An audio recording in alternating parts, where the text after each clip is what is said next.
तो मार्वल की एक और न्यू सीरीज आ चुकी है जिसका नाम है सीक्रेट इन्विजन और उसके 2 एपिसोड रिलीज हो चुके हैं। और अगर आप सोच रहे होंगे कि मैंने इन दोनों एपिसोड के ऊपर ब्रेकडाउन वीडियो क्यों नहीं बनाया, क्योंकि ज्यादातर मार्वल के सीरीज के एपिसोड टोटली 6 होते हैं और मार्वल वाले इन्हीं एपिसोड को 1 बाय 1 करके वीकली रिलीज करते हैं। और मेरा माइंड ये बन रहा था कि मैं सारी सीरीज के एपिसोड एक साथ ही देखूं, मगर मुझे इंटरनेट पे काफी ज्यादा हैवी स्पॉयलर्स मिले जिसकी वजह से इस सीरीज के 2 एपिसोड मुझे देखने पड़े। और आज की इस वीडियो में हम इन्हीं 2 एपिसोड के ऊपर बात करेंगे और थोड़ा सा ब्रेकडाउन भी कर देंगे। अगर बात की जाए ये दोनों एपिसोड मुझे कैसे लगे, तो लिटरली ये दोनों एपिसोड काफी ज्यादा अच्छे हैं। तो इसका फर्स्ट एपिसोड जो कि स्टोरी को काफी अच्छी तरीके से बिल्डअप करता है, मगर इसका फर्स्ट एपिसोड का एंड आते आते स्टोरी काफी ज्यादा इंटरेस्टिंग हो जाती है। और इसके फर्स्ट एपिसोड में हमें बता दिया जाता है कि स्कल ने दुनिया भर की गवर्नमेंट की बड़ी बड़ी पोजीशन और पॉलिटिशियंस को अपनी जगह रिप्लेस कर दिया है। और इसके फर्स्ट एपिसोड में इन सभी चीजों के बारे में हमारे एजेंट प्रेस क्रोड को पता चल जाता है और वो ये सभी कुछ हमारे एवरेट के रूस को बता रहे होते हैं, मगर वो भी स्कल निकलता है। और इस सीरीज में कुछ पता नहीं है कि कौन स्कल है और कौन नहीं। शायद इस सीरीज के लास्ट में हमारा निक फ्यूरी ही स्कल निकले। अगर कॉमिक्स बुक की बात की जाए तो स्कल ने गवर्नमेंट की बड़ी बड़ी पोजीशन के ऊपर तो कब्जा किया ही किया था और हमारे सुपर हीरोज को भी अपनी जगह पे रिप्लेस कर दिया था। तो ये इवेंट कॉमिक्स में तो काफी ज्यादा बड़ा था, मगर इस सीरीज का जो प्लॉट होने वाला है वो ये है कि जब स्कल पहली बार अर्थ पे आए थे यानी कि 1995 में, तो उनसे हमारे कैप्टन मार्वल और निक फ्यूरी ने ये प्रॉमिस किया था कि वो उनको उनका प्लेनेट ढूंढ के देंगे, यानी कि उनका घर जहाँ पे वो जैसे रहना चाहें वैसे रह सकते हैं। मगर हम इसके दूसरे एपिसोड में देखते हैं कि हमारे निक फ्यूरी ने 1997 में स्कल्स के साथ एग्रीमेंट किया था कि वो और कैप्टन मार्वल उनके लिए नया घर ढूंढेंगे और बदले में अर्थ की सिक्योरिटी के लिए निक फ्यूरी के स्पाई बन के यहाँ पे रहना होगा। और उस टाइम जितने भी अर्थ पे स्कल थे उनका लीडर था हमारा टाइलोस। और अभी तक इतने साल हो चुके हैं, निक फ्यूरी और कैप्टन मार्वल ने स्कल के लिए नया घर नहीं ढूंढा, जिसकी वजह से काफी ज्यादा स्कल्स गुस्सा और नाराज हो जाते हैं और 2 हिस्सों में डिवाइड हो जाते हैं, जिनमें एक तरफ हमारा ग्रेविक जो कि अब स्कल्स का न्यू लीडर बन चुका है, जो कि इंसानों के बीच में वॉर स्टार्ट करके अर्थ को रूल करके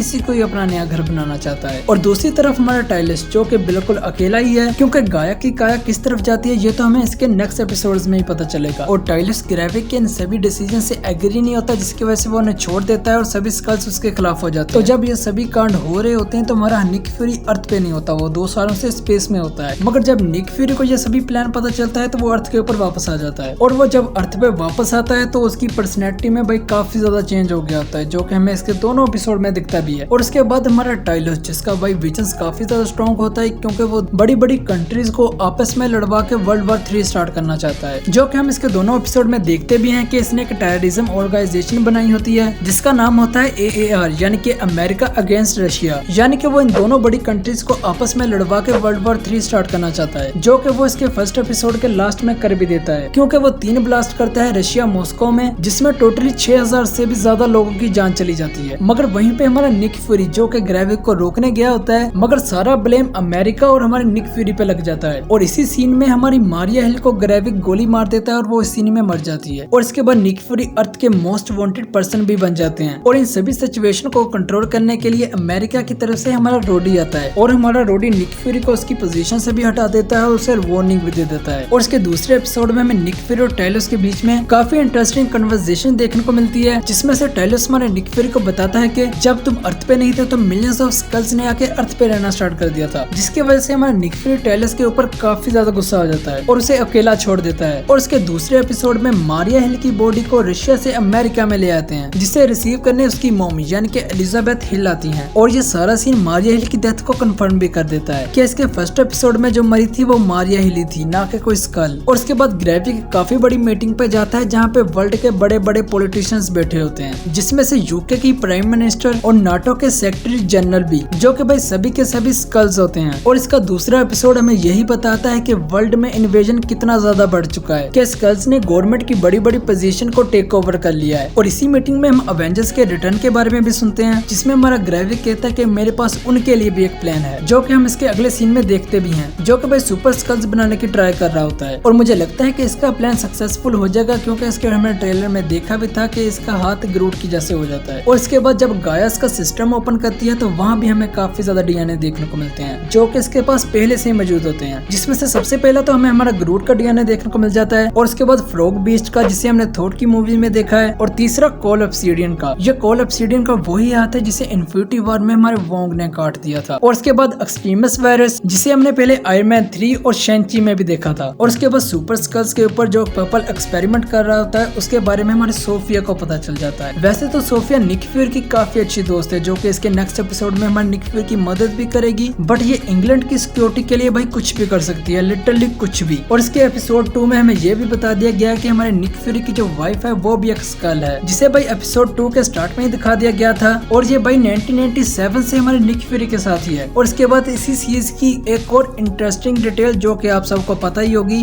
कि इस सीरीज का जो पूरा इंट्रो था वो एक AI जनरेटेड था, और मार्वल वालों ने इसके ऊपर ये बताया कि ये उनकी अपनी चॉइस थी, और उन्होंने ये इंट्रो इसलिए ऐसा रखा क्योंकि वो इसकी सीरीज के ट्यून के साथ काफी ज्यादा मैच कर रहा था। वैसे तो मुझे सीक्रेट इन्वेजन के 2 एपिसोड काफी ज्यादा अच्छे लगे हैं क्योंकि इसकी स्टोरी काफी ज्यादा अच्छी लग रही है, जिसमें स्कल्स पूरी दुनिया पे कब्जा करना चाहते हैं और इन सभी चीजों से हमारा निक फ्यूरी कैसे फाइट करेगा, इसे देखने के लिए मैं काफी ज्यादा एक्साइटेड हूँ। और इस सीरीज की सबसे ज्यादा इंटरेस्टिंग बात यह है कि आपको कुछ भी पता नहीं होगा कि कौन स्कल है और कौन नहीं, और यही बात इस सीरीज को काफी ज्यादा इंटरेस्टिंग बना देती है। और आपको ये 2 एपिसोड कैसे लगे नहीं मुझे कमेंट्स में बताएं। और हाँ, इसके अगले एपिसोड का ब्रेकडाउन साथ साथ ही आ जाएगा। तब तक के लिए वीडियो को लाइक कर दें, चैनल को सब्सक्राइब कर दें। मैं हूँ माहौल, मैं मिलता हूं आपसे अगली वीडियो में। Take care and bye bye.